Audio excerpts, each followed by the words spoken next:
Hello everyone. आज हम बात करेंगे एक इंटरेस्टिंग टॉपिक पे जो कि इन्वेस्टर्स के लिए बहुत जरूरी है जानने को, that how to manage your money. देखिए, जितने भी इन्वेस्टर्स हैं अलग अलग फेजेस ऑफ लाइफ में इन्वेस्टमेंट करते हैं, लेकिन करेक्ट टाइमिंग किसी को नहीं पता है। तो ये समझना बहुत जरूरी है कि कब आपका करेक्ट समय है इन्वेस्टमेंट करने का, और उस टाइम अगर आप अपने मनी को मैनेज करते हैं तो क्या रिजल्ट देखने को मिलेगा। ठीक है, देखिए, एक फेजेस ऑफ लाइफ में एक टाइम ऐसा आता है जब आप 20 के होते हो, फिर 30 के होते हैं, फिर 40 के होते हैं, फिर 50 के होते हैं। तो ये जो 30 इयर्स का टेन्योर है, ये बहुत पीक टेन्योर होता है इन्वेस्टमेंट का। इस टाइम अगर आपने इनिशियली इन्वेस्टमेंट अप्रोच लिया तो आपके लिए ये फ्यूचर का बहुत बड़ा बेनिफिट होता है, बट अगर आप नहीं लेते हो सीरियसली तो बहुत सारे ड्रॉबैक्स भी है। अब मैं आपको समझाऊंगी थ्रू एन एग्जाम्पल।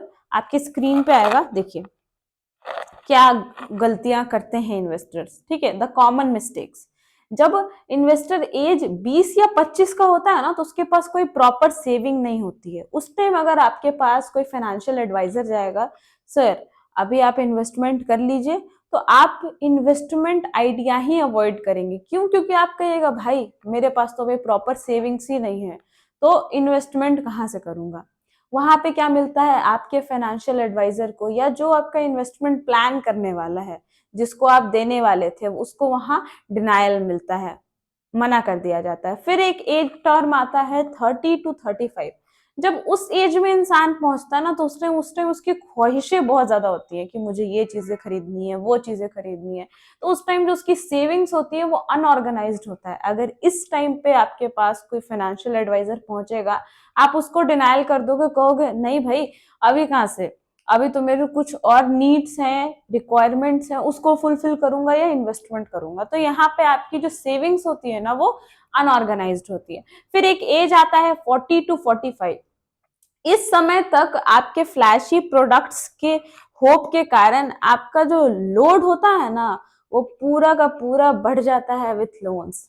ठीक है, तो इस टाइम पे अगर आपके पास एज 40 और 45 के आसपास कोई फाइनेंशियल एडवाइजर जो आपके फाइनेंस को मैनेज करना चाह रहा है वो पहुंचेगा, तो यहाँ भी आप इन्वेस्टमेंट अवॉइड करिएगा। आप कहिएगा मेरे इतने सारे लोन्स चल रहे हैं, मैं उसके ईएमआईज भरूं या इन्वेस्टमेंट करूं। फिर एज 50 आता है, 50 एंड अबव। वहां तक पहुंचते पहुंचते तक आपके पास नो सेविंग्स फॉर रिटायरमेंट बचती है। अब क्या होता है इस एज में आने के बाद, डिपेंडेंसी ऑन अदर्स, आपको दूसरों पर डिपेंडेंट होना पड़ता है। क्यों? क्योंकि आपने इन्वेस्टमेंट जैसी इंपॉर्टेंट चीज को सीरियसली नहीं लिया। क्या गलती हुई और कहाँ गलती हुई? आपके पास हर टाइम फाइनेंशियल एडवाइजर आया, आपने डिनाई किया, एट द एज ऑफ 50 जब आप पहुंचे तो अब आपको डिपेंडेंसी आ रही है। सेविंग्स सबको जरूरत है। अगर मैं आपको नेक्स्ट पेज में दिखाऊं तो ये टाइम्स ऑफ इंडिया का सर्वे रिपोर्ट है कि financial regrets of senior citizen क्या है। तो a study of 1,000 senior citizens conducted by Lendu in the US reveals the biggest regret amongst elders in not saving enough for retirement। Retirement के लिए कोई इतना enough नहीं बचाया पाता है। ठीक है, ये एक मेजर रिग्रेट होता है फाइनेंशियल सीनियर सिटीजन का। ठीक है, कि जब वो सीनियर होते हैं, उनके रिटायरमेंट नजदीक आती है, तो वो कहते हैं अरे यार हम जितना सेविंग करना चाहते थे, जितना का मेरा खर्च है उस हिसाब से हम सेव नहीं कर पाए। 21% का कहना है कि उतनी इनफ सेविंग नहीं कर पाए हम अपने रिटायरमेंट के लिए। 17% रिग्रेट कर रहे हैं कि नॉन एसेंशियल थिंग्स पर मैंने बहुत ज्यादा खर्च कर दिया, इसीलिए मेरी सेविंग्स नहीं हो पाई। 12% लोग का कहना है कि इन्वेस्टिंग एनी मनी, मतलब हम कोई भी पैसा इन्वेस्ट ही नहीं कर पाए। और 10% कहते हैं feel bad about piling up debts, मतलब हम कर्ज से ही इतने दबे हुए हैं, मतलब लोन्स का क्राइटेरिया ही इतना है कि हमको बुरा लगता है कि कुछ तो इन्वेस्टमेंट मेरे पास होना चाहिए। तो ये जो आप सर्वे रिपोर्ट देख रहे हो, ये टाइम्स ऑफ इंडिया की है, जिसमें कि रिग्रेट ऑफ सीनियर सिटीजन क्या रहा है वो आपको दिख रहा है। अब देखिए, आपके फाइनेंशियल एडवाइजर को आपको क्या सौंपना चाहिए। तो don't put all the money in the same track, do diversification. आपको अपने फाइनेंशियल एडवाइजर को ये एडवाइस करना है कि सर मेरा ना सारा मनी अगर आप ले रहे हो तो आप उसको सेम ट्रैक में नहीं डालिए, डाइवर्सिफाई करिए। और अगर वो अच्छा फाइनेंशियल एडवाइजर है तो वो करेगा ही करेगा। बट सर बात ऐसी होती है कि अगर आप अपनी इन्वेस्टमेंट जर्नी को शुरू कर रहे हो तो शुरू कहाँ से करेंगे, सही ट्रैक क्या है, ये भी समझना बहुत जरूरी है। क्योंकि जब आप अपनी एज ऑफ 20 पे हो ना, तो वहां से ही आपको सही इन्वेस्टमेंट प्लान शुरू करना चाहिए। ठीक है, तो यहाँ पे आपका फाइनेंशियल एडवाइजर क्या करेगा, या जो सही तरीका है उसको दो पार्ट में डाइवर्सिफाई कर देगा। देखिए, आपको सबसे पहले अपने वन पॉकेट को अलाउ करना है फॉर द इंश्योरेंस।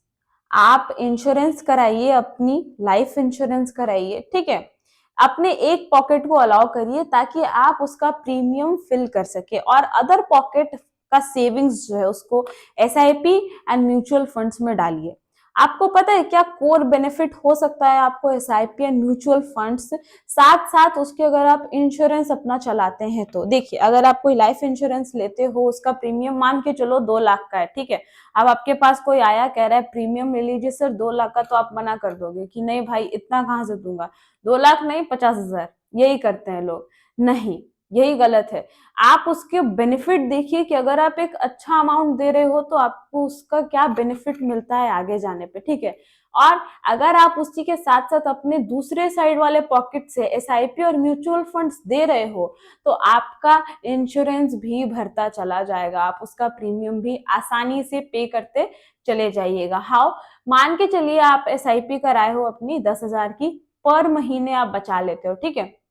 आज ही से शुरू कर रहे हैं तो, ठीक है। तो एसआईपी आपने 10,000 की कराई, हर महीने आप 10,000 दे रहे हो, तो 1,20,000 तो आपके एसआईपी के अमाउंट से ही हो जा रही है, जो कि इजिली आपकी सेविंग है, जिसको आप इंश्योरेंस में क्या कर सकते हो, अपने इंश्योरेंस का प्रीमियम भर सकते हैं।